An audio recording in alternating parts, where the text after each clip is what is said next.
BFM Business, BFM Patrimoine, la vie IMO. La vie IMO qui accueille ce matin Martin Ménez. Bonjour. Bonjour Cédric. Président de Bivouac.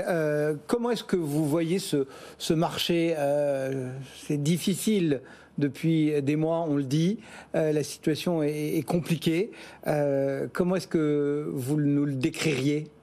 Le marché il est un petit peu bloqué, effectivement. On a d'un côté, bien sûr, ces taux de crédit qui ont flambé depuis déjà plus d'un an, et ces prix qui, en face, ont commencé à baisser par endroits, mais pas dramatiquement. Voilà, on n'a pas constaté des baisses de prix de 10, 15, 20%, comme il faudrait pour que les ménages regagnent le même pouvoir d'achat qu'un an auparavant.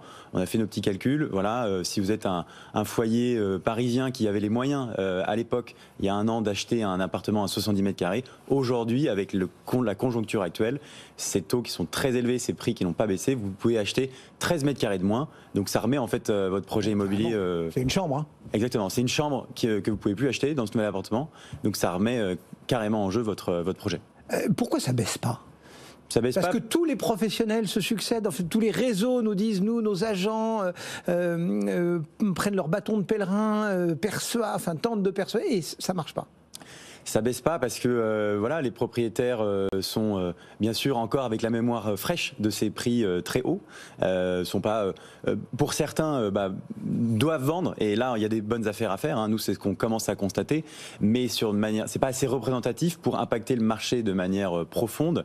Et aujourd'hui on a des propriétaires qui ont peut-être même d'ailleurs emprunté avec des taux qui battent tous les records il y a quelques années, moins d'une dizaine d'années, sont pas du tout pressés de vendre. Et aujourd'hui personne s'empresse pour se séparer de son bien, qui fait que les prix ne chutent pas dramatiquement. Parce que sauf avoir la portabilité de son prêt, on sait que le nouveau prêt qu'on prendra pour son nouveau logement, il ne sera pas aussi intéressant que le précédent.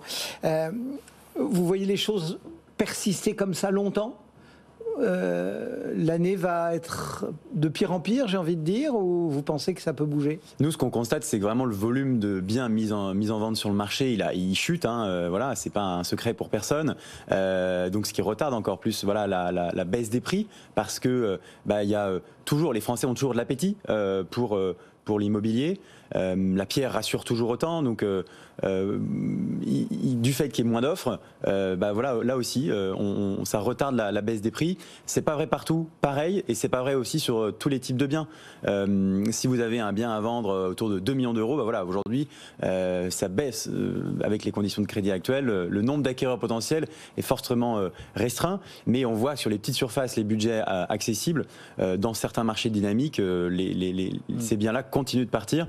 Donc non, je pense que ça va se maintenir malheureusement tant que les taux vont pas recommencer à baisser. Cette sorte d'attentisme devrait se maintenir pour quelques mois, voire quelques années.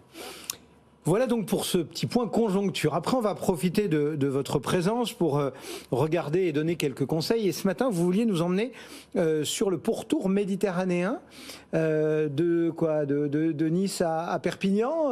Où est-ce qu'il faut investir ? D'abord, c'est une zone sur laquelle on peut investir ? Je sens que Cédric, vous êtes en train de préparer vos vacances. Vous avez déjà c'est déjà prêt, mais en tête votre destination.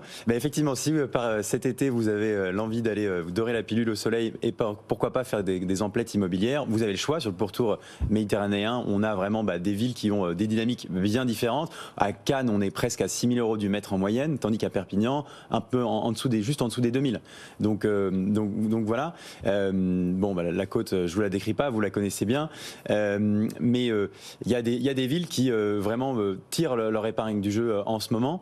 On pense notamment à Marseille, qui est la deuxième plus grande ville française, très très bien reliée, direct à 3h30 de Paris en TGV, avec des prix encore modérés, du fait principalement de ce retard de tous ces projets d'aménagement qui n'ont jamais vu le jour encore à Marseille, qui parfait. On a vu quand même par 2 fois Emmanuel Macron se rendre à Marseille avec énormément de projets, et aujourd'hui ça va se transformer vraiment parce que... Il y a effectivement du mouvement, il y a plein de choses qui voient le jour. Après Marseille, par rapport aux autres grandes métropoles, a des prix encore très maîtrisés. C'est pour cette raison-là que nous on pense qu'il y a encore une poche de plus-value à aller chercher, malgré le contexte actuel. On voit que sur les petites surfaces, dans des quartiers bien précis, les biens s'échangent en quelques jours seulement, donc les prix continuent même de monter. On est loin de la folie qu'on a connue par exemple l'an passé ou en 2021 des suites du Covid, mais voilà, il y a plein de critères qui sont réunis pour que Marseille continue de sa belle marche en avant d'évolution des prix. On pense bien sûr aussi avec ces dernières évolutions du télétravail, encore une fois cette très bonne connectivité qui fait qu'il y a beaucoup de gens qui aujourd'hui s'aventurent à Marseille. Bon, malgré tout, Marseille c'est grand, c'est très divers. Est-ce qu'il y a des quartiers qui aujourd'hui sont déjà trop chers? Est-ce qu'il y a des quartiers qui n'ont pas encore fait leur mue ou leur révolution, et au contraire, est-ce qu'il y a des occasions à trouver dans tel et tel quartier? C'est vrai que quand on parle de Marseille, est-ce que vous nous emmenez visiter? Bien sûr, à 3 700 € du mètre en moyenne. Quand on lit comme ça, on n'imagine pas en fait que dans le détail, il y a des quartiers où des biens sur le Roucas, par exemple, s'échangent à plus de 10 000 € du mètre, comme à Paris, et à l'inverse, en proche banlieue, périphérie, on est près des 1500 €. Donc ça se joue à la rue même, j'ai envie de dire. Voilà. Par contre, il y a des quartiers bien identifiés. On pense au quartier des Chartreux, dans le 4e, vers la Porte d'Aix également, un quartier que nous on apprécie particulièrement, qui, à notre sens, ont encore pas mal de potentiel. Voilà, nous on arrive à servir à nos investisseurs des rendements autour de 7,5%. On a aussi dans le panier des bonnes opportunités. On peut acheter des petites surfaces autour de 2500 €, 3000 € du mètre carré pour ce même niveau de rendement. Attention tout de même à bien vérifier l'état des copropriétés. C'est un problème récurrent sur Marseille.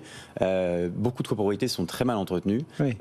C'est pas un cliché. On va pas revenir sur les drames qui ont frappé certaines rues marseillaises, mais exactement. Voilà, c'est la qualité du bâti est au niveau, j'ai envie de dire, ou c'est encore une fois très très variable. Et effectivement, si vous allez dans les quartiers les plus historiques, voilà, là où il y a eu pas mal de soucis par le passé, on trouve encore des copropriétés qu'il faut fuir.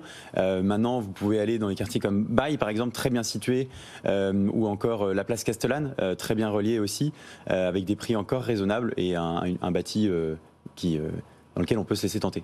Bon, donc Marseille, destination vraiment à regarder. Est-ce qu'il y a d'autres villes? Enfin, on pense beaucoup à Aix aussi, qui est souvent mis justement dans la balance vis-à-vis de Marseille, deux villes très proches et à la fois très différentes. Est-ce qu'il y a d'autres villes comme ça qui méritent qu'on s'y arrête? C'est vrai qu'on a le choix sur le pourtour méditerranéen. On a d'un côté Cannes, Nice, qui ont déjà des prix très élevés. Donc c'est pas là où on va chercher du rendement, mais peut-être des beaux placements patrimoniaux. On connaît la renommée mondiale de Cannes et de Nice, et puis des lieux de villégiature très sympas aux alentours. Donc non, si vous cherchez du rendement, Marseille, Montpellier peut être aussi une bonne alternative, avec des prix qui sont orientés dans le bon sens. Voilà. Donc, et encore des prix modérés qui permettent de faire des affaires. Attention à ces villes comme Béziers, Perpignan, où là c'est très tentant. On ouvre le Bon Coin et on a des rendements faramineux. Je rappelle, souvent quand il y a du rendement, c'est qu'il y a du risque quand même aussi. Il n'y a pas de secret, voilà. Donc ça s'explique aussi en partie quand on regarde plus dans le détail. Perpignan, 15% de la population en dessous du seuil de pauvreté. Malheureusement, c'est pas toujours là où on arrive à mettre le mieux en location et que ça se passe le mieux. On a commencé en rappelant les conditions de marché, etc. Aujourd'hui, si justement on veut prendre attache dans le sud, aller sur Marseille, etc., qu'est-ce qu'il faut faire pour bien préparer son dossier? D'abord, il faut prendre une banque locale. On peut faire ça de Paris, par exemple. Voilà. Est-ce que vous avez quelques petits conseils pour celles et ceux qui se diraient, tiens, c'est intéressant, je vais me pencher sur la question?